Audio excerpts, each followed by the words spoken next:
The CEO of Target has reached out to Al Sharpton in an attempt to get the boycotts of his store to stop. It's over, Target. It is time for you to wave the white flag. For starters, if you think Al Sharpton has the same influence over the black community that he had maybe in the 70s, 80s, you know, you'd be sadly mistaken. Skinny Al Sharpton ain't moving the needle anymore, all right? We not listening to him. That's also another sign of just how out of touch you have been with your customer base. Watching the way these companies behave in light of losing the black dollar should really show people just how little these corporations think of us, how easily they lump us all into these monolithic bubbles, how easily they let their stereotypes, what they think of our communities, influence how they make their business decisions. To think that somebody like Al Sharpton is the person you need to turn to in order to appeal to the black community and try and get our business back tells me everything I need to know. You were never really in touch with what we wanted from your store. When everything happened during George Floyd, when everything happened with the BLM movement, you were looking to make a buck. You were looking to capitalize off of our pain.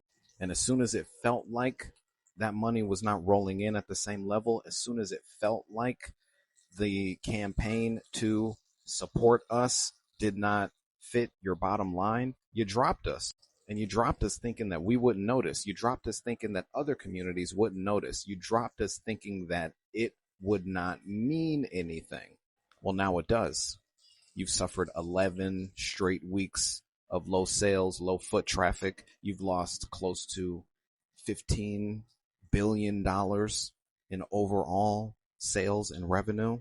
This is the find out stage that Target never thought they would come to. Hey family, welcome back to Training Pulse Worldwide. If you're new here, my name is Amy, and kindly go ahead and hit that subscribe button because we keep it real and talk about the things that matter. Now listen, Target brought in Reverend Al Sharpton for a sit down. Yep, trying to win back the black community after the whole DI rollback. But let me tell you, black Americans are not here for it. People are out here saying, who picked him? Who told Target that one meeting with one man could bring us back? Because let's be honest, most of us didn't even know this was happening until after it was done. And now Target wants credit. And look, I respect Reverend Sharpton's legacy, but this ain't it. This feels like a corporate cleanup, not real accountability. You roll back the eye, people respond with their wallets, and now you're panicking? And yes, it's confirmed. Target is hurting, and they know it. That's why they're reaching for recognizable faces. But black Americans are saying loud and clear, that face doesn't speak for me. So guys, before I continue, let's take a look at what people are saying, and then I'll be back and we can have this full conversation. Let's take a look. Yeah, so it looks like the people down at Target done reached out to the right Reverend Al Sharpton. They done reached out to Al Sharpton, and I'm trying to figure out for what? What is he supposed to do? Is he supposed to release a press statement that make us start shopping at Target again? Because if that's what you're expecting, you're in for a big disappointment. This is no longer a boycott. You said what you said. Now stand on it. The difference between Target and us is that we standing on big business. I'm not about to do no think piece about it, but I just think it's hilarious that the Target CEO reached out to Al Sharpton to try to get the blacks back on his side. Sir, that was the best you had? Like, was that plan A? Because that's concerning. Is that just the only black person with some type of status that you know of? So you thought surely that he could rally us back to your side. But like, also like, what have you done for us even to come back? There's been no apology, no, hey, our bad. Like at this point, the board needs to go ahead and just get a new CEO because y'all about to file for Chapter 13 in a minute. This is a message for Target and Target only. Okay? Are you listening? Whoever told you to do a sit down with Reverend Al Sharpton, you should fire them. Because I, like many other Americans, do not look towards Al Sharpton to be the beacon of hope. I don't look towards Al Sharpton to help me define and or curate my moral compass. I don't know who told you, but Al Sharpton is not the leader of the Black liberation movement. He wasn't even the person leading the conversation on DEI. Al Sharpton is not relevant and hasn't been so in more than a decade. That's not to say that Al Sharpton doesn't represent a subgroup of African Americans who believe and think the way that he does. But if you, for 1 second, you think that one meeting with Al Sharpton is going to get Black people to start flocking back to your company, because at this point, you're going to have to do a lot more than have a photo shoot with a handful of Black civil rights leaders to get us back into those stores. I've now curated my entire life to where I don't even think about anything that I could possibly need from Target. I drive past Target every day, don't have any inkling or itch to return. Why? Because you didn't understand your base. And you are willing to throw us under the bus in order to appease a subgroup of American voters who never shopped at Target anyway. Well, Target has called Al Sharpton.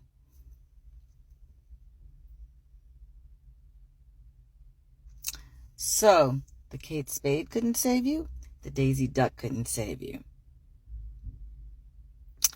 Target. FAFO? I think so. And also, for anybody wondering, Al Sharpton didn't call them. They called him. Gotta love it. Keep boycotting. It's working. Going back up in Target. Now suddenly they're supposed to be meeting with Al Sharpton. That's right. The CEO of Target is supposedly trying to meet with Al Sharpton this week. I think Sharpton is going to meet with them. I don't know. You know what? Good for Target. I hope they talk and things come together. I still ain't going back in Target. One thing I know for sure is that they're not going to put those DEI policies back in place. That's the first thing. The second thing is they already showed us who they are, right? They were quick to jump on the rolling back of the DEI policies before anybody else did. They made all these promises to Black businesses and Black initiatives, and they quickly said they were no longer going to do that. So you know what? I got a bad taste in my mouth now, Target. I'm straight. I ain't going back up in there. And I'm going to tell you, if you guys have been boycotting all this time, you are showing yourselves you don't need Target either. So I'm trying to figure out what Target thinking Al Sharpton gonna do to save their business, because to me, he been played out. He ain't winning for us, and he ain't gonna move us to go and help and save your business. So I think you should try it again. But I'm not sure what you was thinking when you removed your DEI. You clearly didn't look at the analytics of your business to understand who was your top buyers. And we all know that the Black dollars was everything to every business. But you chose to show us what you thought about us. So it's funny. Now you get to see what we think about you. Target, you didn't hit the bullseye on that one, baby. That bullseye circle is not working. Your foot traffic is down. Your dollars is down. Your stockholders are suing you. I'm wondering how long you're going to last. How much longer your business going to be open, because you did it to yourself. This is self-inflicted pain. And now you want to try to fix it. There's no fixing it, because they say once you do a habit, 21 to 30 days, it's done. We done. I'm so sorry. I have to laugh. Target thinking that the solution to them rolling back on DEI is scheduling a meeting with their CEO and Al Sharpton because people are boycotting is a little hilarious, because respectfully, no shade to Reverend Al Sharpton, power to the people, but Al Sharpton is not the spokesperson for Black America. More importantly, I would argue a huge part of this movement and the mobilization of it happened on social media, and Al Sharpton does not necessarily represent the generation that is pulling back their dollars from Target. I would also like to point out, let's say Target apologizes and acknowledges that this might not have been a smart business move. You offended your base, your consumer base. I would also argue that because they're losing that much dollars, like Black people are not the only people boycotting Target. But that's neither here nor there. Let's say they apologize. Let's say they acknowledge that doing that, especially so publicly, was a mistake. The reality is the apology would only matter if there's action and creating an infrastructure that allows their new brands, whether they're Black owned or not, to actually thrive on their shelves. Because just being a Black owned brand on a Target shelf isn't enough for you to actually do well as a business. And what happens is a lot of these brands get so excited about being at a Target and they have to scale to Target's demand. and create an inventory that accommodates Target's consumer numbers, they end up not doing well and actually going under because they cannot afford to accommodate being in Target, but they also aren't necessarily selling at the rate they need to sell in order to just break even. So if Target, the multi-billion-dollar corporation, really wanted to make an apology, they should do a formal apology, but also create an infrastructure for brands entering Target, whether they are Black-owned, women-owned, or literally owned by anybody, that allows those brands to actually thrive on their shelves rather than just take up space in order to not sell and be removed from the shelf. Alright, first off, let's address the elephant in the room. Sharpton, Target brings him in for the big seat like he's the answer to all their problems. But honestly, who decided Sharpton was the one to speak for the Black community? Who appointed him to be their representative? You have to ask yourself, why him? Now, I'm not saying Sharpton doesn't have a history in activism. He's done a lot, no doubt. But when it comes to everyday person in the community, especially with something this big, folks are asking, who's really speaking for us? Because the truth is, no one person should have that kind of authority over a whole group. And the community is diverse, and it's not just about one voice, it's about